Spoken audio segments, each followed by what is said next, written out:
It Starts With One by Kathy Lynn Marshall.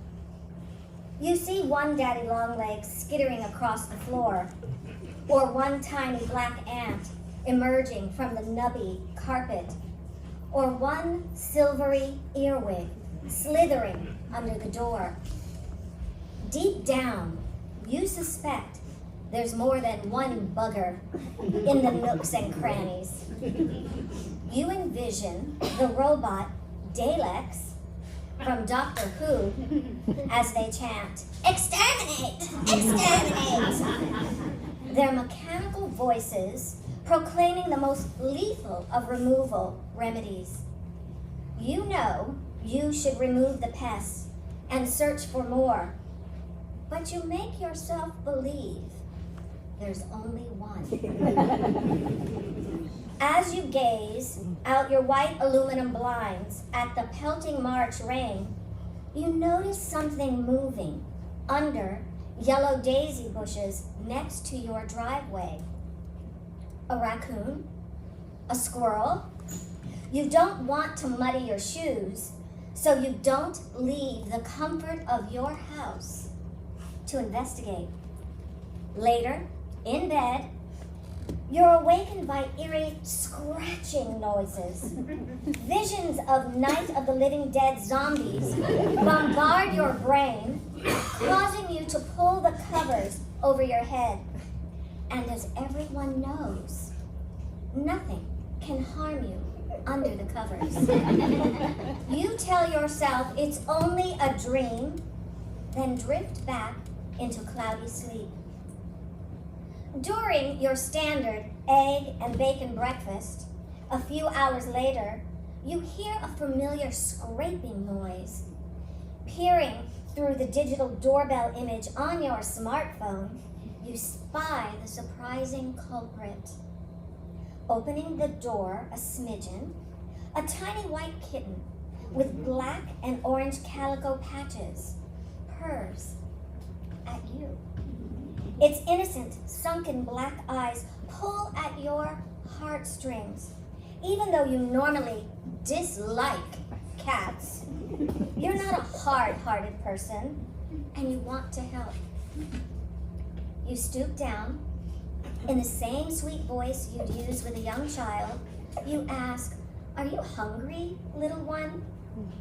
It rubs its soft face against your extended hand, and as you lift it toward your face, you feel how emaciated the furball is. Skin and bone. What could it hurt to bring Calico inside for a little bowl of milk? After she drinks her fill, you let her loose outside, assuming she will go back to wherever she came from. You spend another fitful night dreaming of warlock spells and hungry Dobermans. The wind produces creepy, whispering noises as raindrops batter your window. The next morning, the doorbell rings. Calico is back, this time bringing a ragged little boy with her. Both appear to be drenched from last night's storm. The child looks to be about 5 years old. His curly chocolate hair crowns a thoughtful chocolate face. His droopy puppy dog's eyes stare into the doorbell camera. You cautiously open the door. Appearing as gaunt as his feline friend, the boy's stomach growls from hunger. You peer around the front yard to see whether there's an adult with him. None is apparent. "Where's your mama?" you ask. The child speaks in a language that sounds similar to Spanish, maybe Portuguese. In rusty Espanol from your 1980s Spanish classes at Sacramento State College, ask, "¿Dónde está tu madre or tu padre?" Where's your mom or dad? His shoulders shrugged, hands slapped beside his hips, mouth frowning in a sad, "I don't know" gesture. You smile. "¿Quieres algo de comida?" Want some food? He vigorously nods his head. Ven conmigo. Come with me. You escort the boy, now holding Calico, through your red front door. Then lock it tight. You lead them past your living room collection of African sculptures and colorful animal quilts on the wall. You place a bowl of milk on the floor for Calico and a cup of milk for the boy on the dining room table. You bring a chair to the kitchen sink, throw a nearby hand towel onto the seat, stand the dirty boy on the towel, wash his filthy hands, move the chair to the table, then set the boy onto it. You hum a friendly tune as you prepare 2 peanut butter and jelly sandwiches on a large plate. ¿Cómo te llamas? What's your name? The child inhales the first sandwich, hardly stopping between bites. Cheeks full of sticky peanut butter, he manages to respond, Tomás. ¿Dónde vives, Tomás? Where do you live? His shoulders rise again as he takes another big bite, then gulps a swig of milk to wash down the goo. You wonder what you're going to do with the boy once he finishes his meal. You can't just deposit him outside like you did the cat yesterday. Pacing, you walk into the TV room, retrieve your smartphone from the couch, then ask Siri to give you the phone number for Child Protective Services. Before you can blink, Tomás bolts from the table with the kitten in one hand and the last bit of sandwich hanging from his mouth. He throws open the front door and escapes into the gloom outside. Child Protective Services, this is Sylvia. May I help you? A woman's voice sounds from your phone as you run to the door, trying to see which way Tomás raced in the drizzle. Unsuccessful, you shut and lock the door, explaining to Sylvia what just happened. You describe what the boy was wearing and ask what you should do if he returns. She gives you a direct number to Sacramento's children's home.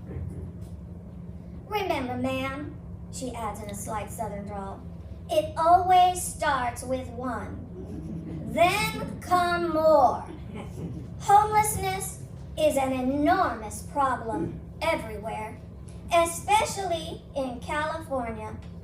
Governor Newsom and Mayor Steinberg take homelessness seriously. They've approved several programs to help displaced and dispossessed people navigate their situation. Those acts of kindness encourage more itinerants to come. Not all homeless are harmless, however. Be careful. Be sure to call if you have more questions or problems. You thank her, inwardly scoffing at her warning. You live in the upscale pocket area that hugs the Sacramento River, 8 miles south of the state capitol.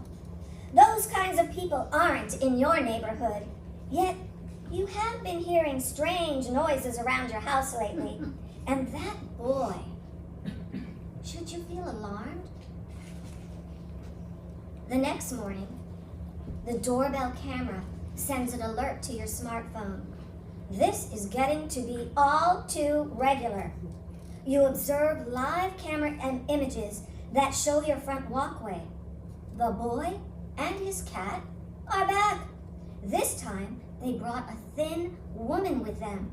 She's wearing a tattered dress, maybe once the color of summer sky blue, now muddy from last night's rain. Her dirty blonde hair is stringy, shoulders stooped, eyes hollow. Her slim hand grasps the boy's shoulder. A million questions race through your mind. Is she an addict? Should you ignore her? Call a friend? Call the police? What if there's a dangerous man lurking around the corner? You look closer at the image. Are those tents in your front yard? Or do you shake off the paranoia and be the good Samaritan you claim to be? Your parents raised you to be a caring person. You imagine inviting the threesome into your warm, dry kitchen for a bite to eat. After you put the tea kettle on the stove, you notice the woman's eyes wandering. They flit into your china cabinet full of gold-rimmed plates and platters. Then to your purse on the counter. You feel uncomfortable. Is she casing the joint for easy-to-steal valuables? You suddenly realize they're no longer in the kitchen with you. Are they roaming your house to rob you? Or worse still, letting their friends inside to do you harm? A nauseous feeling blossoms in the pit of your stomach, and sour bile surges upward, burning your esophagus. Your heart pounds in your chest. Fear clouds your judgment. You visualize grabbing the sharpest knife before venturing down the hall to deal with those wayward visitors. Better still, call the cops. Remember, it starts with one. Good job. Woo! Girl, you did such a good job.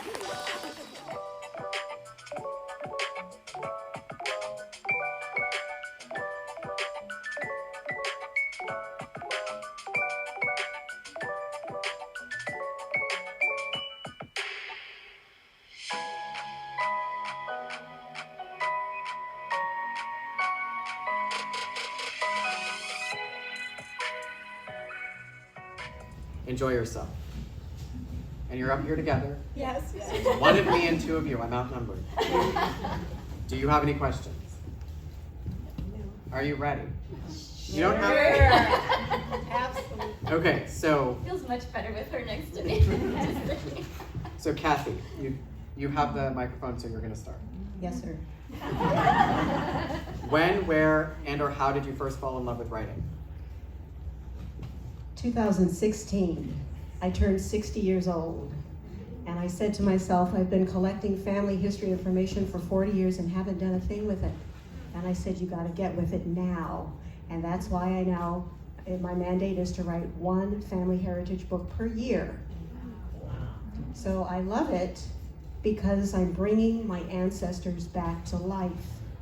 So, yeah, but prior to that, I was a technical writer for the Highway Patrol for 36 years. Nothing but the facts, man. So I want to be different with these books. Sometimes that can be hard if your day job is writing to then sit down and write creatively.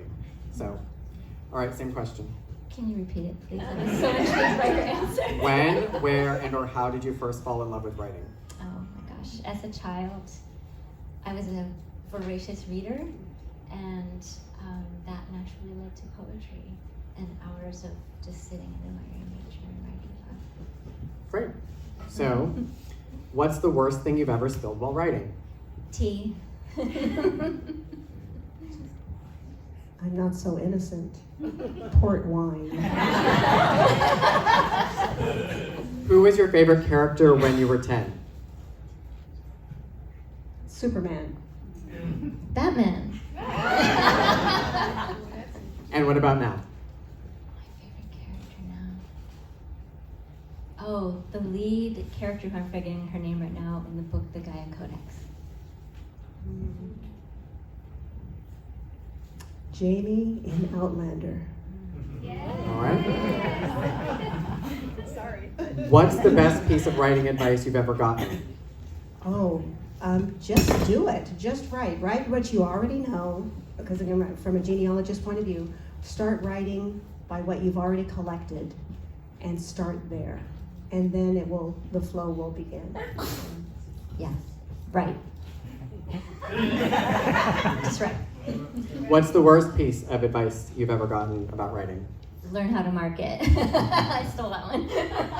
I was going to And steal it marketing too. is I was going to steal it too. Yeah, the marketing part. You do all of this writing and you think it's so hard, and then you finally get it published and you think you're done, and you know you're not. When it comes, you gotta market it. What's one word you'll never put in print? Well, I don't curse, so I wouldn't put curse words in print. The N-word. Okay. What pen names have you toyed with? Now you know why I skipped the two with pen names. I haven't. So I have an art name. So as an artist, my name is Kanika, Art by Kanika. Ooh, it's a Kenyan word that means black cloth because I love African fabric as well as welding, two opposites, but it worked.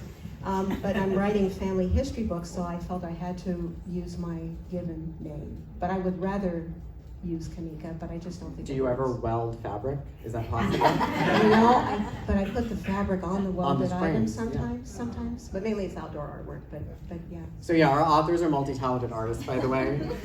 As you picked up from their answers, they do a lot more than just the writing. So where's your favorite place to write? For me, it's on the kitchen counter. It's a high counter, and so I stand up with the laptop there. The TV is always on, but I don't watch it. I just listen to it, but I stand there and write, and that way I can do my steps. See this? That's for steps. I can do my steps and all that. So. You're a multitasker. For me, it's a little room in our house we call the seed room, and it used to be a little room where we would grow seeds for our plants, but we converted it to this really magical little room, and I get to look out over the garden. Where's the weirdest place you've ever written? In the bathtub. Very similar. In the bidet. Or on the bidet, excuse me. On the bidet. On the bidet. This is why I asked. Who's the first person to see your drafts after yourself, of course? My Elk Grove Senior Center Writers Group. My husband and my editor, who's here. And who's the last person you'd ever let see your drafts? There's nobody. I want everybody and anybody to see the drafts and correct it or make comments on it. I want everybody to make comments. Okay, so it's nobody for both of them. Do you have a lost piece of writing you still think about? What was A lost piece of writing you still think about? a book I was directed to write, and then I ended up burning it. It's kind of similar in concept. I would like to write my life story, but there are parts that I would rather stay burned. And so I don't know. I've got my son in there, and I don't know if I want to say certain things. Well, maybe somebody will write yours after when you're Maybe. the ancestor. Oh, there we go. But I got to tell him the stories first, and I don't want to. He might find out, and he might like You really say one of the stories. I thought you Okay, so what's the best idea you've never used? I don't think I've had it yet. The best idea I've never used is to write my story. My story. See, I put them in order on purpose. See, it's not as hard as you thought it was going to be. Well, because you're here with me. What's the worst idea you have used? I pass. I can't think of it I allowed myself to be swayed from my inner truth. And that's all I'll say. That's There we go. a good answer. So if you could instantly become an expert in anything, what would you write about? What would I write about? If you know, go ahead, because I'm still trying to figure it out. This sounds bizarre. I love history and I love everything history. So soon we're going to be going to Williamsburg. And I want to go to a dig. I want to go to an architectural dig. I want to learn how to do that and find these ancestors from way back.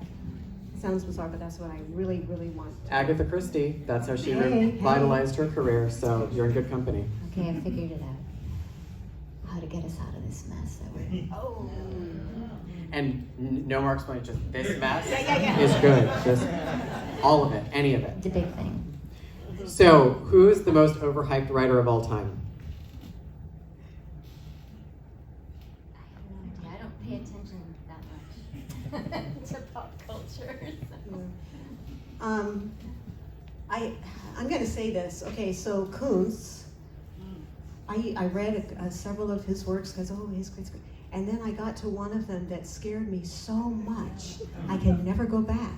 So I can't really say but it's a person I can never go back and read anymore. It scared me beyond. So I guess he's good. I read him. So who's the most underappreciated writer of all time? I did answer it. I don't know why, but Rafik Alarir is coming to my mind, and he was killed in Gaza. He was a Palestinian poet. Can't hear you. Rafik Alarir, and he was a Palestinian poet who was killed in Gaza. I'd have to say really any of the African American folks from the Harlem Renaissance on forward and even before then, because our words are not heard, and that's why I write about African American words and history. So I don't have a specific name because there's a ton of folks. It can be a plural. Invited, all expenses paid to read your work, where would you be thrilled to go? The Edinburgh Fringe Festival.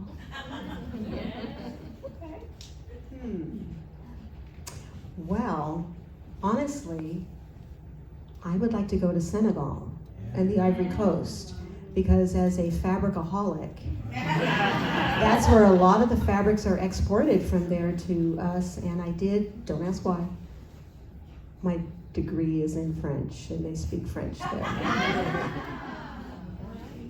Hey, I have a PhD in humanities, I'm not gonna ask.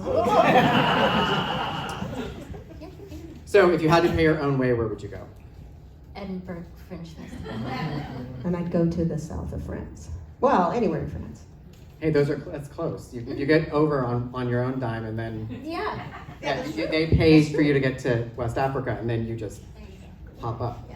Okay, so here's the bonus round. Who not in this room would you like to thank or otherwise acknowledge? My mother, absolutely. Absolutely. She and I worked on genealogy together in 2000, 2005, before we had the internet that was widely available. We had bulletin boards. And what is now Family Search, the Church of Latter-day Saints, which is now Family Search, issued the 1880 census, and we on our dial-up modems.